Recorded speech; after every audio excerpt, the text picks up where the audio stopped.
마지막으로 마지막 example이 케미칼인데요. 마우스 좀 건네주실까요? 대웅제약에서 요즘 뭐 신약 많이 경쟁적으로 다른 회사하고 경쟁적으로 개발하고 있는데 신약센터의 박준석 센터장께서 차세대 난치성 통증 치료제 대웅 P17061 개발 사례를 소개해 주시겠습니다. 박 센터장님 부탁드리겠습니다. 네, 감사합니다. 제가 2년 전에 이 자리에서 그 폐섬유증 치료제 발표를 했었는데 오늘은 굉장히 새로운 무대로 통증 치료제를 저희가 개발하고 있는 하게 돼서 굉장히 감사하고 또 김효수 교수님 또 새로운 좋은 연구들을 많이 발표해 주셔서 오늘 또 많이 배우고 갑니다. 앞서 이제 그 메디포스트에서 골관절염 치료제에 대해서 말씀을 드렸기 때문에 저희도 물론 이제 골관절염 쪽이기 때문에 벌써 시간이 3시간 20분이 지났거든요. 시작한 지 다들 피곤하실 거라고 생각하고 스피드 있게 진행을 하겠습니다. 통증 굉장히 중요한 거 우리 이 의학 연구자들이 수백 년 동안 진행해온 치료제 개발을 위해서 노력한 부분입니다. 저희 대웅제약도 2004년부터 신경병성 통증, 염증 통증 이런 다양한 통증 치료제를 개발하기 위해서 임상도 수행을 했고 현재 이제 두 번째 프로그램에 대해서 임상을 진행을 하려고 준비 중에 있습니다. 사실 통증 치료제 진통제 개발에 있어서 그간에 많은 약들이 나왔지만은 최근 한 10년 동안 새로운 약물을 개발하는 게 거의 없었습니다. 여기 표에도 보시겠지만 마일드한 그 치료제는 우리가 늘상 먹고 있는 아스피린이나 아스타아미노펜들이 많이 있죠. 엔세이드 계통에. 하지만 좀 더 심각한, 좀 더 난치성 그 통증의 치료제에 있어서는 이게 중간 영역의 이런 그 중증 통증에 대한 치료제가 부재한 상황입니다. 왜냐? 그 대부분은 그 마약성 진통제가 많이 사용하고 있거든요. 그래서 현재 이 통증 분야에서 시장의 환자나 선생님들의 그 니즈는 효과가 오피오이드 수준, 마약성 진통제 수준의 효과를 갖고 있지만 마약성 진통제가 갖고 있는 그 부작용 그런 것들을 줄일 수 있는 안전성과 효과를 두 개를 다 갖추고 있는 치료제를 필요로 하고 있는 상황이죠. 왜냐? 최근에도 이제 미국에서 주로 많이 일어났는데 미국에서 주로 많이 이용되고 있는 마약성 진통제를 사용하면 굉장히 이 사망률이 높습니다. 그래서 최근에 그 마약성 진통제를 판매하고 있는 주요 제약회사 J&J, 존슨앤존슨, 퍼듀 이런 회사들이 집단 소송에 걸리고 심지어는 퍼듀 같은 그 진통제 전문 개발 회사는 집단 소송 돼가지고 기업 파산 신청까지 이를 정도였거든요. 그래서 미국에서도 마약성 진통제의 사용은 이제 점점 줄어들 거고 그와 동시에 그에 버금가는 효과를 갖는 치료제의 개발이 절실하게 필요하다고 볼 수 있겠죠. 그러면 비마약성 진통제, 마약성이 아닌 비마약성 진통제는 어떻게 지금 개발하고 있고 그게 어떤 필요성이 있는지 지금 이 장표에서 설명을 하고 있는데요. 대부분은 그 82% 정도가 케미컬 소분자 신약으로 개발을 하고 있고요. 그 소분자 신약들을 보니까 기존에 이제 많이 치료 타겟으로 삼았던 뉴로트랜스미터에 관련된 약물들, 그 다음이 이제 아이온 채널과 같은 새로운 그 타겟에 대한 부분들이 있었습니다. 또 최근에 굉장히 각광받았던 타겟 중에 하나가 그 너브 그로스 팩터에 대한 항체 개발이었는데요.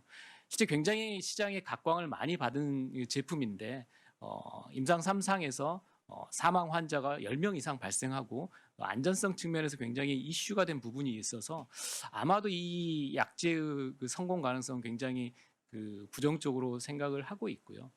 제가 이제 오늘 저희가 이제 계속 관심을 갖고 있었던 그 부분이 그 아이온 채널 타겟이었습니다. 그래서 그 아이온 채널 타겟이 여러 가지가 있는데 그 중에서도 칼슘, 포타슘, 소듐 이런 굉장히 다양한 아이온 채널 중에서 저희가 이제 관심을 가졌던 거는 이 소듐 채널이었습니다.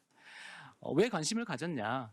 소듐 채널 타겟이 특히 이제 소듐 채널 중에 소듐 1.7 채널이 2004년도에 gain of function 환자에서 이 연관성이 발표가 됐습니다. small fiber neuropathy 환자의 그 유전자 분석을 해봤더니 그 나부 1.7이 과반응돼 있더라라는 증거를 찾았고요.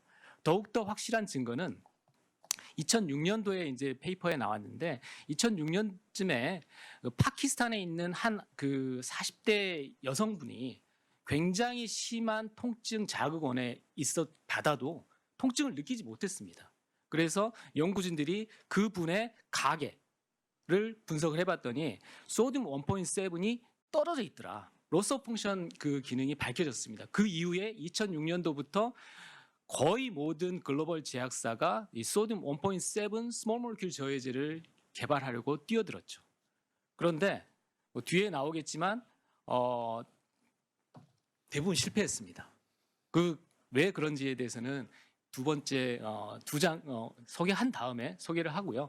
소듐 1.7이 그럼 왜 통증과 관련이 돼 있느냐라고 간단하게 그 배경 설명을 하면 보통 우리가 통증 신호를 받으면 그것이 뇌에 전달하는 데 있어서 이게 디폴라리제이션이 일어나야 되는데 소듐 1.7이 이 신호를 역치까지 올리는 데 있어서 초기 단계와 중기 단계에 중요한 역할을 하게 돼 있습니다. 그래서 페인과 소듐 1.7이 굉장히 중요함을 알게 되었고요. 이 그래프에서도 보시다시피 소듐 1.7 외에도 소듐 1.8, 9도 영향을 미치는 것을 알 수 있습니다. 그러면 소듐 그 채널이 사실 굉장히 많거든요. 9가지 소듐 채널이 있는데 1.1부터 1.9까지 있는데 각각의 그 치료제 개발들도 다 진행되고 있습니다. 근데 재미있는 것은 이 소듐 그 채널의 서브타입 아이소폼이 그 조직별로 분포하는 게 다릅니다. 대부분은 CNS에 분포하거나 아니면 그 PNS에 분포하거나. 그런데 보시면 이제 빨간 박스로 쳐져 있는 소듐 1.4와 1.5 같은 경우는 스켈레털 머슬이나 심장 근육에 작용을 하기 때문에 대부분의 약제 개발, 진통제 개발하는 회사들은 소듐 1.5, 특히 심장 근육에 작용하는 소듐 1.5에 대한 선택성을 확보하기 위해서 굉장히 많은 노력을 하고 있고요. 9가지 그 아이소폼 중에 여기는 이제 뒤에 설명하겠지만 소듐 1.7이 가장 활발하게 연구를 하고 있고요. 대부분은 임상이 거의 중단되거나 뭐 한두 물질 정도 개발하고 있는 수준이라고 할 수 있겠습니다. 그럼 아까 이제 잠깐 말씀드린 2006년에 이제 그 소듐 1.7이 휴먼에서 밸리데이션 된 타겟으로 알려져서 빅파마들이 다 달라들었는데 이 소듐 1.7 저해제의 개발 흑역사라고 표현하거든요.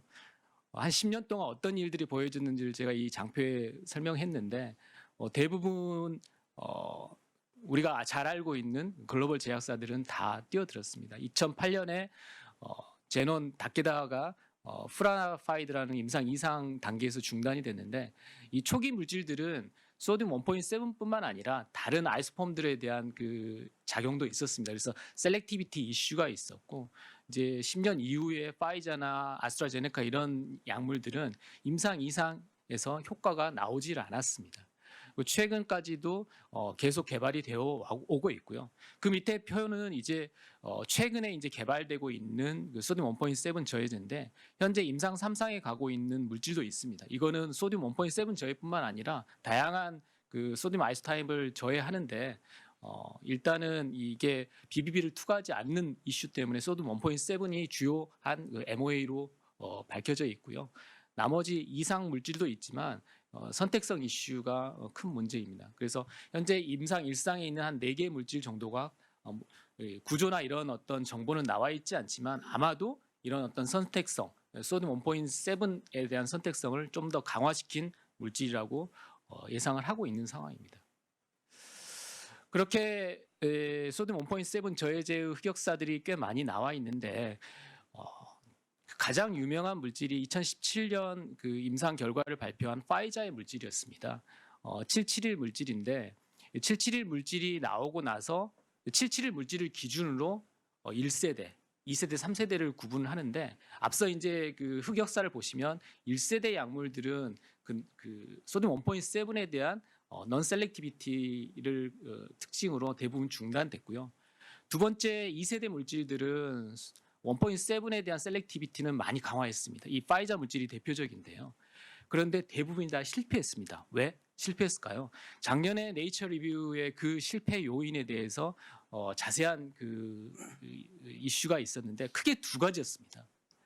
실제 1.7 셀렉티비티는 강화를 했고 그다음에 타겟 1.7에 대한 억제능도 굉장히 높였는데 실제 1.7이 존재하는 곳이 그 PNS에 있는 그 도잘 루트 갱글리온이라는 신경 다발에서 작용을 많이 합니다. 이 소듐 1.7 발현하는 곳도 주로 거기고요. 근데 이 약물들을 보니까 그 DRG로 분포하는 비율이 굉장히 낮더라라는 거였습니다. 실제 약이 아무리 좋으면 뭐합니까? 작용 부위에 많이 가서 워킹을 해야 되잖아요. 근데 그걸 못하고 있더라라는 거였습니다. 그래서 보면 이 나오지만 이게 플라즈마 프로테인 바인딩률이 99.7%로 굉장히 높기 때문에 실제 DRG로 가는 비율은 0.3%밖에 되지 않더라라는 거였습니다. 그래서 제가 규정하는 2세대 약물은 선택성은 확보했지만 이 그 프리드럭 컨센트레이션 DRG로 가는 조직 분포에 가는 약물 농도가 부족한 문제점이 있었습니다. 그래서 저희는 사실 이게 쉽게 설명하지만 저희가 2016년에 이 파이자가 임상 2상 결과를 발표하기 전에 저희 물질도 1세대 후보 물질이 하나 있었거든요. 굉장히 선택성도 좋고 동물 실험에서 굉장히 약효가 잘 나왔는데 화이자 물질 결과와 함께 2017년 1월 달에 저희가 그 물질을 드랍하게 됐습니다. 왜냐 측정을 해보니까 저희 물질도 플라즈마 프로테인 바인드이 굉장히 높았거든요.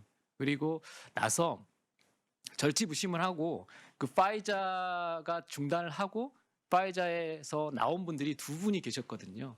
이 물질의 비임상 책임자, 임상 책임자. 한 분은 미국에 계셨고 한 분은 영국에 계셨습니다. 찾아갔습니다. 다행스럽게 그분들이 본인들의 경험들을 솔직하게 이야기를 해주셨고 이 논문 네이처 리뷰가 2019년에 나오기 전에 2017년에 저희가 문제점이 뭔지 방금 말씀드린 두 가지 포인트를 찾게 되었죠. 한 가지 포인트는 더 있는데요. 이 파이자 물질이 실패하고 다른 어떤 빅파마 물질도 실패한 이유는 그 아스트라제네카가 아까 이야기했던 것 중에 그 right patient, right disease가 있었거든요. right disease가 아니었습니다. 대부분의 소듐 1.7 저해제 개발 회사들은 굉장히 니즈가 컸던 뉴로패스 페인, 신경병성 통증으로 개발을 많이 했거든요. 파이자도 당뇨병성 신경병성 통증을 임상 2상 질환으로 선택을 했습니다. 그래서 안 맞았던 거죠. 그래서 최근에 저희 3세대 물질은 플라즈마 프로테인 바인딩 낮추고 그 다음에 뉴로패스 페인이 아니고 좀 더 1.7의 적절한 그 질환으로 가는 게 맞겠다라고 해서 저희가 1년 만에 2세대 치료제 1706이라는 컴파운드를 도출을 했고 드디어 이제 다음 달에 임상 1상 신청을 할 예정이 되었습니다. 파이자 물질의 임상 2상 결과를 잠깐만 보시겠습니다. 실제 당뇨병성 신경병성 통증에 했는데 그거 좀 더 디테일하게 그 통증별로 나눠봤더니 실제 이제 뉴로패스 페인에 관련된 효과는 거의 없었고요. 통계적인 유의성은 없었습니다. 물론 효과가 있는 것처럼 보이긴 하는데 통계적 유의성은 없었고요. 근데 좀 더 자세히 보니까 버닝 페인, 서퍼피셜 페인에 대해서는 유의적인 효과가 나타나는 걸 확인했습니다. 물론 환자 수가 적었기 때문에 아마 파이자는 이걸로 진행하지 않았던 것 같습니다. 그래서 요즘에 소듐 1.7에 관련된 연구자들은 대부분 신경병성 통증보다는 염증성 통증에 더 적절한 타깃이라고 알고 있게 되었습니다. 그래서 저희들도 그 중에서 골관절염에 대한 그 연구를 조금 더 데이터를 많이 쌓았고요. 앞서 이제 오 본부장님께서 이제 이야기를 하셨지만 저희는 이제 통증 완화뿐만 아니라 가급적이면 관절용 개선, 관절 연골 개선에 대한 어떤 부분도 같이 가져갔으면 좋겠다라는 생각에 연구를 계속 진행을 하였습니다.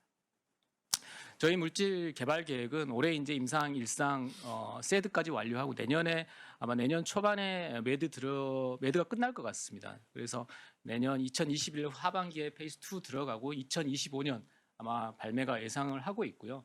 저희 이 물질 가지고 수스루 통증 모델도 주사제로 현재 이제 제형 연구 개발을 하고 있는데 한 1년에서 1년 반 정도 텀을 두고 진행을 하고 있습니다. 사실 대웅제약하면 굉장히 다양한 다음 장에도 소개를 해드리겠지만 신약 파이프라인 중에 이온 채널 연구를 굉장히 활발하게 하고 있거든요. 약 15년 이상 진행을 했고 어셋들이 굉장히 이제 다양하게 포진돼 있는데 작년 초부터 저희가 그 난청 사실 난청도 굉장히 재미있는 분야더라고요. 아직까지 적절한 치료제가 전혀 없는 분야고 우리가 이제 IT가 굉장히 발전하기 때문에 앞으로 눈 다음에 귀가 이제 문제가 될 가능성이 크기 때문에 국내 연구진과 퍼스트 인 클래스 타겟으로 경구제 약물을 개발을 하고 있는 상황입니다.